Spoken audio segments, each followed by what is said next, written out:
3.2 National Multidimensional Poverty Index. So this topic was in news because Niti Aayog along with United Nations Development Programme UNDP and Oxford Poverty and Human Development Initiative OPHI both along with this Niti Aayog has released this National Multidimensional Poverty Index baseline report and dashboard. So before knowing about multidimensional poverty index in detail, I want you to let you know about UNDP and OPHI.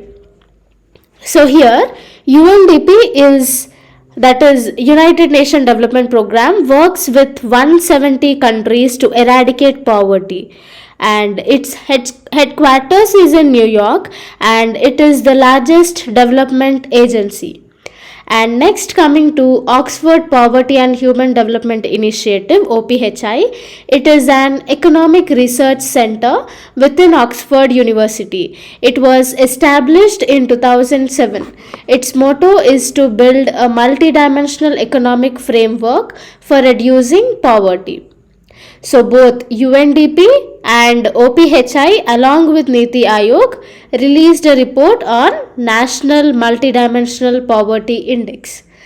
So actually this MPI was first released in 2010 by UNDP and OPHI.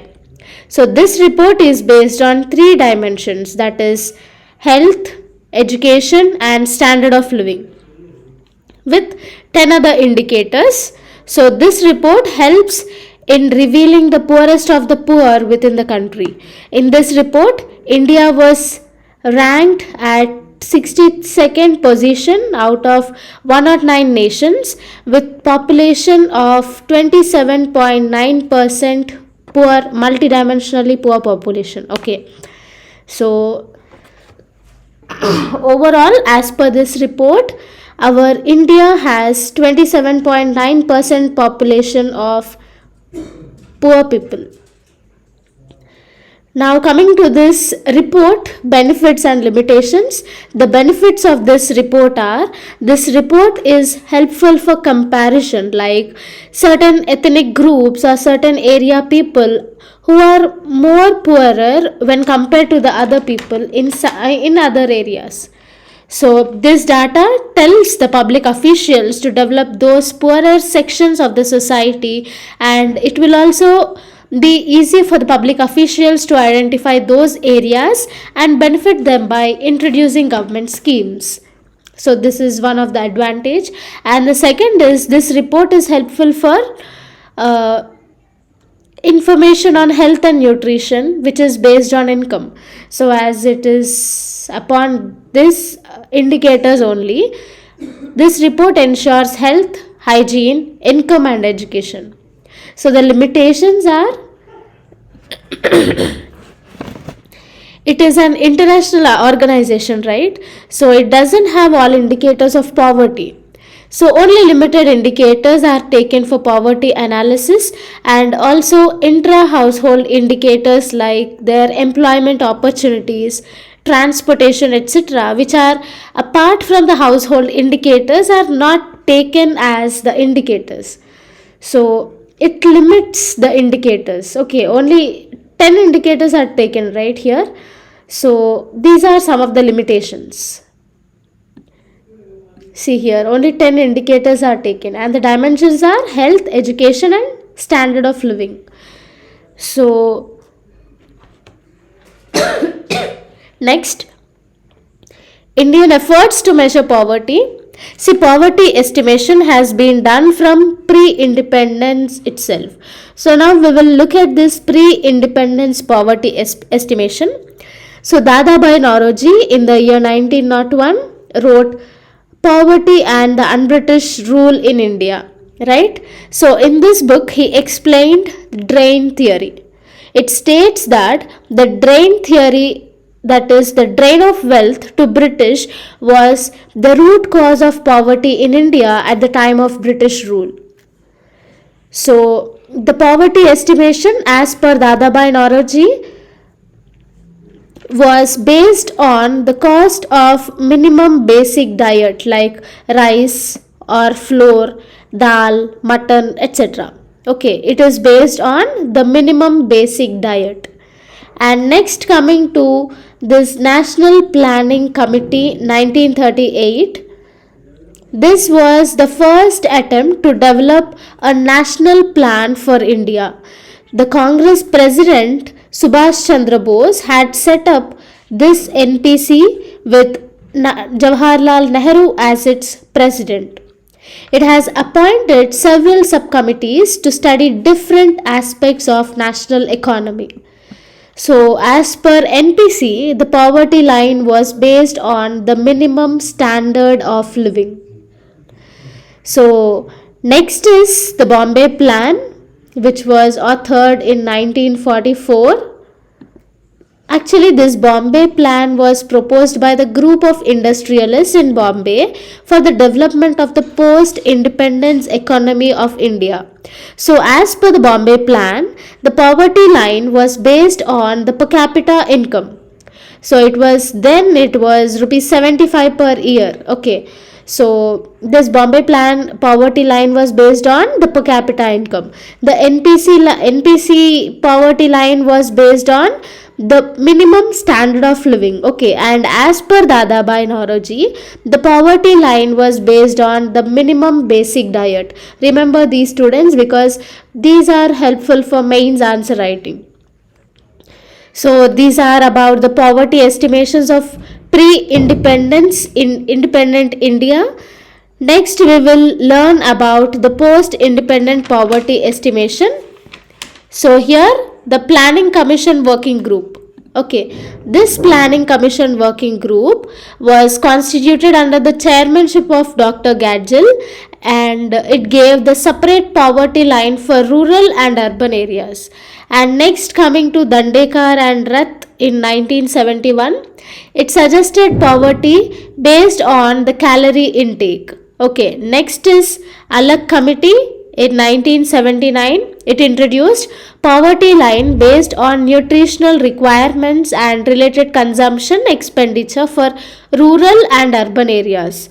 And next is Lagdawala Committee in 1993. Here, according to Lagdawala Committee, a poor is one who cannot meet these average energy requirements. It is based on the calorie consumption, and also introduced state specific poverty line based on CPI-IW. Here, CPI-IW means Consumer Price Index for industrial workers in urban areas, and CPIAL is Consumer Price Index for agricultural laborers for rural areas. Okay, these are about the Tendulkar Committee. And next, coming to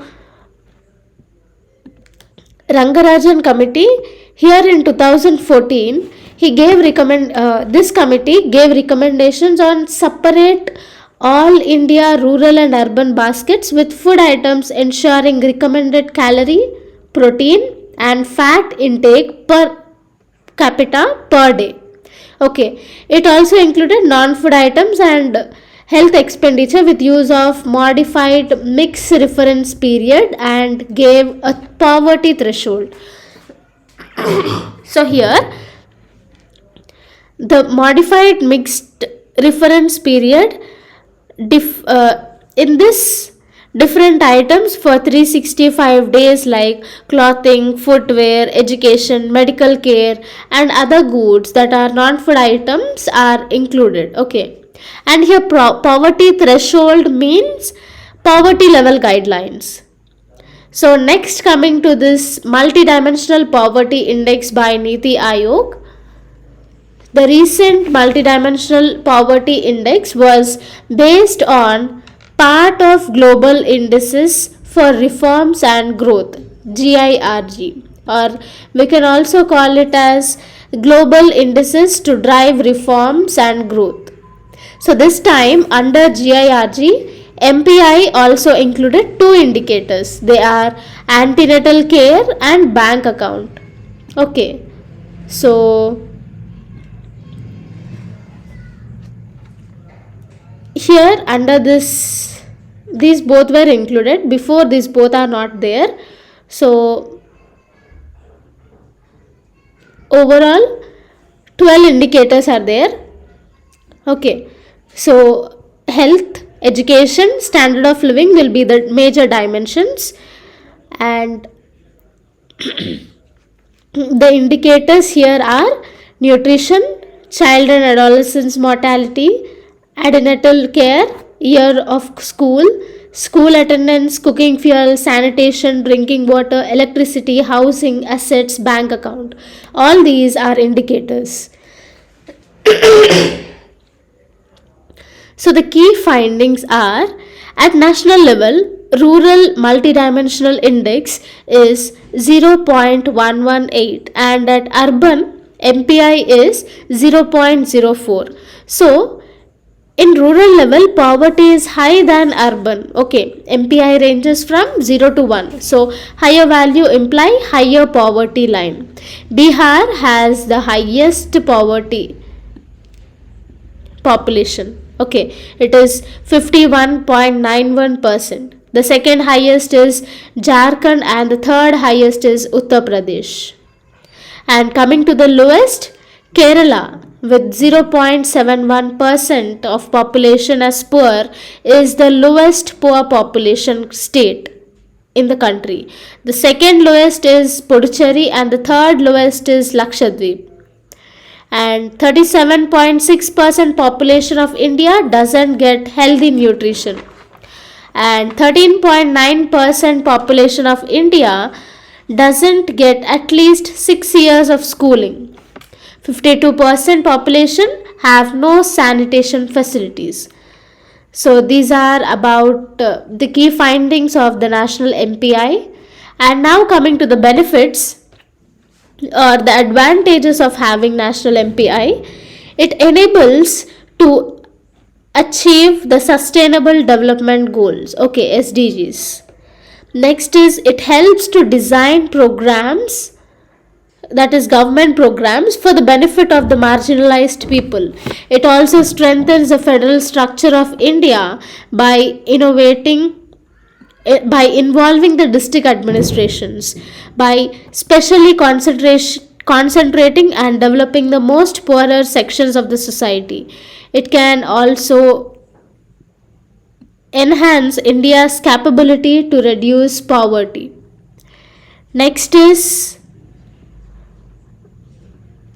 it can also help in public policy tools. So let us see some schemes which are introduced by the government to eradicate poverty, or the measures to reduce the poverty in India. First is housing measures. Pradhan Mantri Awas Yojana Urban and Pradhan Mantri Awas Yojana Gramin are the schemes which are involved, which provides houses for the houseless people. Okay, here the Jal Jeevan Mission and Swachh Bharat Mission. Jal Jeevan Mission is to provide drinking water and Swachh Bharat Mission is to encourage sanitation in India. And next is Pradhan Mantri Sahaj Bijli Har Ghar Yojana, Saubhagya Yojana. It is by providing electricity for remote areas also. And Jan Dhan Yojana is by creating bank accounts. PM Ujjwala Yojana is cooking fuel, okay, providing cooking fuel. And next is Ayushman Bharat. Ayushman Bharat has two components, that is health and wellness centers and Pradhan Mantri Jan Arogya Yojana. These both are included for health measures. And next is Right to Education Act, that is under Article 21A. Samagra Shiksha Abhiyan was taken. Okay, these provide education measures. And next is MG Narega. MG Narega is providing employment, and self-help groups for providing economic support, and skill development programs for also providing employment. So these are the employment measures. So all these schemes are introduced as the measures to reduce poverty in India. So next is challenges to poverty reduction. So the limitations of fund First is limitations of fund. So the tax to GDP ratio is low. The government get money through the tax, and that tax is low. So the government doesn't have enough fund to eradicate the poverty, and poverty eradication programs and other welfare programs. Okay, so the government doesn't have enough money for poverty eradication programs and other welfare programs. Second is slump in economic activities. So there is a decrease in economic activities from past few years, especially due to COVID. The economic activities decreased drastically. Next is poor resource development. Human resource like skills, quality of education, technical innovations, etc. are very low. So many of them are not getting proper jobs for their qualifications due to poor human resource development. Next is lack of credit access. See, there is less money with government to support MSME schemes and MSME sectors and support new entrepreneurs. Next is impact of COVID-19. So due to stalled economic activities by COVID, the people employed in agriculture have increased with further constraints on government resources. Next is gaps in the schemes. See, there is corruption even in implementing some of the schemes at national level. So those are related to the gaps in the scheme. Next is way forward. See, by accelerating economic growth, the state funds can be increased, and that can be possible by spending money effectively by specially concentrating on healthcare and quality education, encouraging foreign direct investments, tourism sector by implementing Make in India campaigns effectively, etc. We can accelerate economic growth. Next is agricultural growth. See, as agriculture is a backbone of India with over 40% workforce supporting agricultural sectors by cold chains, water management, soil health cards, free transportation for agricultural product schemes, very efficiently. See, by supporting all these schemes very efficiently, agriculture can be developed, and it can also increase the economy and reduce poverty. Next is accelerating human resource development.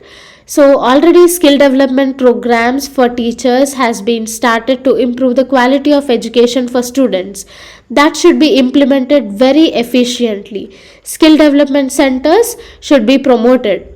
All these are the schemes which are already in process. So these should be implemented at all levels with minimum corruption. Next is infrastructure development. So India has cheap labor and rich resources. So by properly framing these FDI, foreign direct investment guidelines, and implementing global minimum tax rates, foreign direct investments can be encouraged to invest in India. Next is see here, and on the other side, capacity development of government officials, implementing the schemes effectively, and effective decentralization is needed. And under this universal basic income, here universal basic income means the process of regular cash transfers by government to all citizens irrespective of their financial conditions. So especially during the pandemic situation, every poor person should be getting this UBI.